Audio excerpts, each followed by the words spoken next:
Do you have leftover pork roast? Well, so do we. So we're going to make a leftover pork salad sandwich. In the bowl here, we've got 2 cups of pork that we've cut into small pieces. To that, we're going to add half a cup of chopped celery,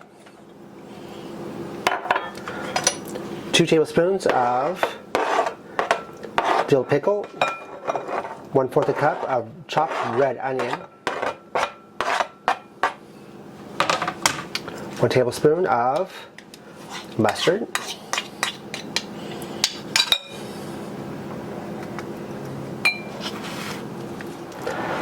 we're going to do about half a cup of mayonnaise, and just a splash of the pickle juice, maybe a tablespoon or so. Give that a quick mix. This is a great way of getting rid of leftovers.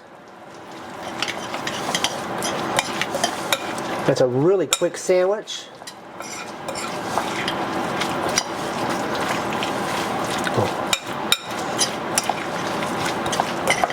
We'll stick it on our bun. If you want that less tomato, whatever you want on it, we're just going to do ours pretty basic.